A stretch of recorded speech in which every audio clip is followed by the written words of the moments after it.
In order to understand the university's approach to SGBV, it's crucial to understand the language we use around it. In this video, we define some key terms we use in the SGBV policy. The first key term is learning environment. The learning environment is to be understood broadly to encompass all aspects of university life. It includes physical and virtual spaces where university teaching, learning, work of all kinds, research, residence, recreational, and social activities take place. University activities, events, and functions, including but not limited to teaching, research, studying, work, administration, meetings, public service, travel, conferences and training, public lectures, performances, student group events, social or sports activities. Defining all aspects of the university as being part of the learning environment is intentional. It is a reminder that no matter our position or role, every one of us contributes to and helps the university achieve its academic mission.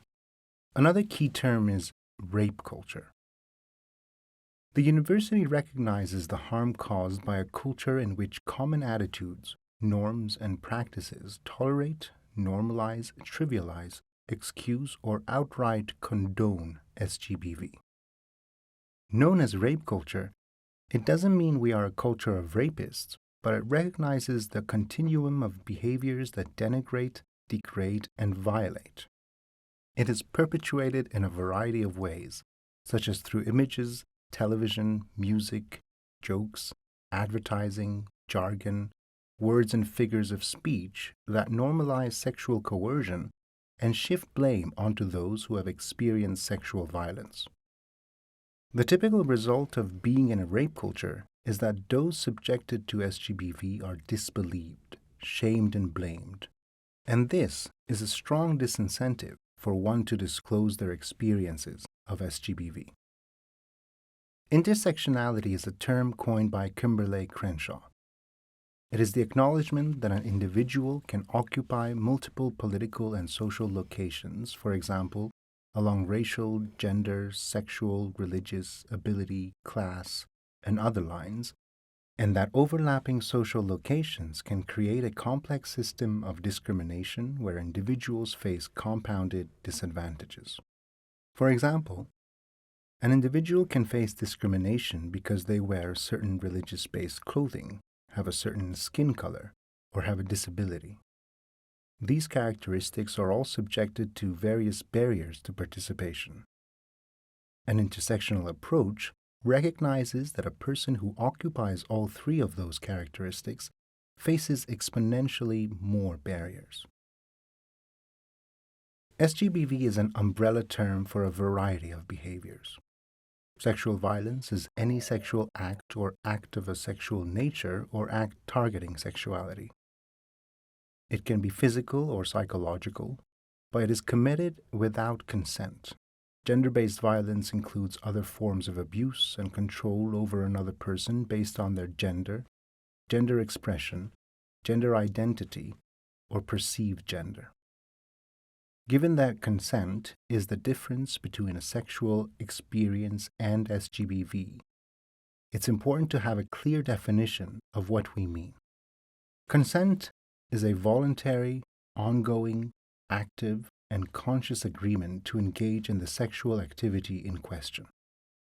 When there is pressure, coercion, force, threats, or when a person induces intoxication, impairment, or incapacity, there is no consent. Silence or ambiguity do not constitute consent.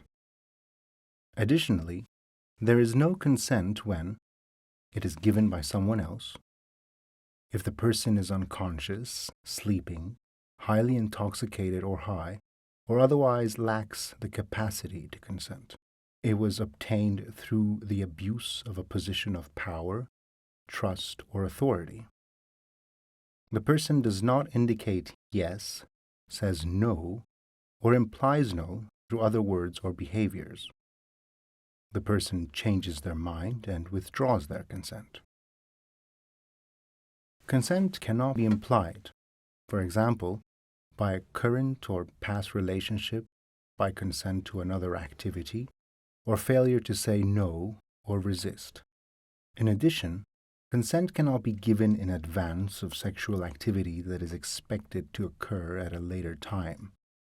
It is the responsibility of the person wanting to engage in sexual activity to obtain clear consent from the other and to recognize that consent can be withdrawn at any time. Sexual assault. In our policy, we specify certain types of SGBV that can occur on a university campus. The definition most people think of first when they hear SGBV is sexual assault, which is any form of sexual contact without consent. This can include unwanted or forced kissing, fondling, vaginal or anal penetration or touching, or oral sexual contact. Sexual harassment. Sexual harassment isn't always associated with violence, but it can be equally harmful. It may be broadly defined as unwelcome conduct or comment of a sexual nature which detrimentally affects the learning environment or otherwise leads to adverse consequences for the person who is the target of the harassment. It may consist of unwanted sexual attention, sexually oriented remarks or behaviors, or the creation of a negative psychological and emotional environment based on gender, gender identity, or sexual orientation. It may be an isolated act or repetitive conduct, but cannot be trivial. Importantly, the persons engaged in harassment need not have the intention to harass. It is the objective assessment of the circumstances that matter. How would a reasonable observer perceive the situation? An individual does not have to expressly object to unwelcome conduct or comments, although any clear indication that the behavior is unwanted is sufficient. A person's apparent passivity or failure to object overtly to sexual advances does not necessarily signal consent, especially where a power imbalance exists between the individuals. Stalking. Stalking is repeated unwanted contact or communication directed at another person that causes reasonable fear or concern for that person's safety, or the safety of others known to them may be of risk. The harm may be physical, emotional, or psychological, or related to the personal safety, property, education, or employment of an individual. Stalking can occur physically, for example, watching and monitoring, pursuing or following, making threatening or obscene gestures, or sending unsolicited gifts. Electronically, for example, continuously commenting or contacting via social media, surveillance, letters, text messages, emails, or phone calls, or through a third party. Indecent exposure. Indecent exposure is exposing one's genitals, buttocks, and/or breasts, or inducing another to expose their own genitals, buttocks, and/or breasts in non-consensual circumstances, in person or electronically. Note here that we have to read this definition in the context of SGBV, meaning it does not include, for example, breastfeeding. Voyeurism. Voyeurism is surreptitiously watching and/or recording another individual's full or partial nudity or sexual activity without the knowledge and consent of all parties involved. Distribution of images. Distribution of intimate images, including showing, sharing, distributing, or streaming of images, video, or audio recording of a sexual activity, or full or partial nudity of oneself or others without the consent of all the recipients and the subjects of the image or recording. It also includes any threat to share intimate images, whether or not the images actually exist. Non-consensual condom removal. New to this version of the policy is non-consensual condom removal, which is the act of intentionally removing a condom during sex without the consent of the partner. Inducing intoxication. We know that having sexual contact with a person who is incapacitated constitutes sexual violence. Our policy also includes attempting to induce intoxication, impairment, or incapacity, for the purpose of making another person vulnerable to non-consensual sexual activity. This would imply whether or not sexual contact or activity actually took place. It's the mere attempt that matters. Intimate partner violence. Intimate partner violence, or IPV, also known as dating violence or domestic violence, is abuse or aggression that occurs in a current or former romantic relationship. IPV can range from one episode of violence to chronic and repeated episodes over multiple years, and it can include physical, sexual, or psychological abuse. Retaliation. In the new policy, we've included retaliating against another person in relation to a disclosure or complaint of SGBV as another form of SGBV, in recognition that it is not an isolated episode, but part of the same pattern of behavior. Retaliation includes taking, attempting to take, or threatening to take any adverse action, reprisal, or retribution of any kind against anyone involved in any process described in the sexual and gender-based violence disclosures procedure, including the person who made a disclosure or complaint, anyone involved in an investigation or resolution of an allegation of SGBV, and friends or family members of those individuals. Retaliation can take many forms, including threats, intimidation, pressuring, harassment, continued abuse, violence, or other forms or threats of harm to others via various modes, including in-person, electronic communication, or through third parties. Retaliation can also include adverse employment or educational actions taken or threatened against an individual because of participation in the reporting, investigating, and/or resolution of an alleged violation of this policy, or any conduct that would discourage a person from participating in a university process. Other analogous conduct. Where an act fits into that umbrella definition of SGBV but isn't on the rest of this list, it is also considered misconduct under this policy, even if the specific act is not defined. Disclosure.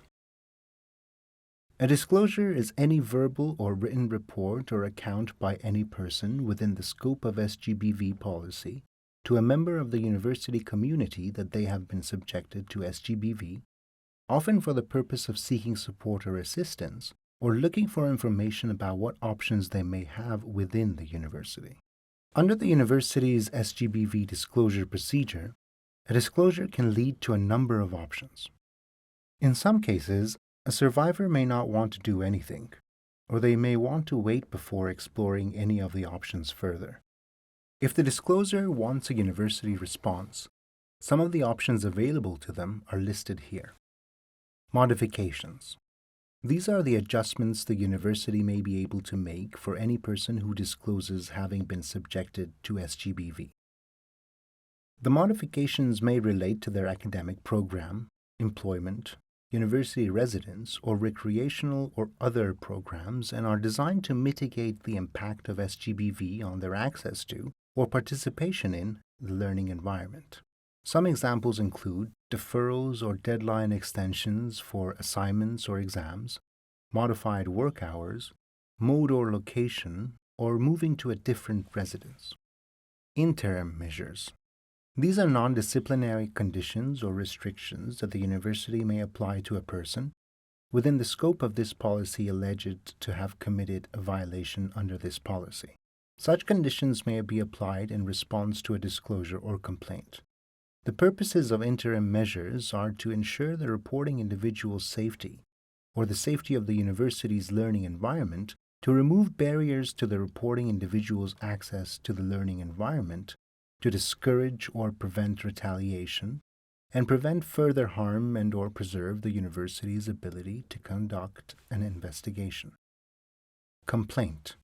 Often referred to as a formal complaint or report, this is a type of disclosure made to a university official that alleges SGBV misconduct for the express purpose of initiating a formal university disciplinary process, including an investigation and decision on disciplinary action. Non-disciplinary accountability options. These are collaboratively facilitated processes that explore interpersonal or institutional accountability options outside of a complaint. Typically requested by the discloser but voluntary for all parties, interpersonal accountability options are intended to be flexible and creative and may include, but are not limited to, restorative practices, transformative justice, culturally specific and appropriate practices, peacemaking circles, educational and other remedial activities. Institutional accountability options may include review of policy, procedure or practice to encourage disclosures and/or discourage SGBV, examination of factors contributing to or permitting SGBV in a specific area, training, education, and initiatives or projects with the aim of creating or fostering a safe and supportive learning environment.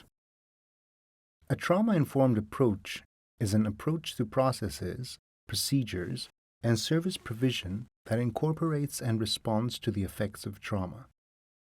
A trauma-informed approach takes into account the potential effects of trauma on cognition, memory, and behavior, and incorporates steps to address the needs created by trauma and to prevent re-traumatization. Whenever you have any questions about one of these or other terms, be sure to go to the source. The link to the SGBV policy is included in your course materials, and the definitions are listed at the end.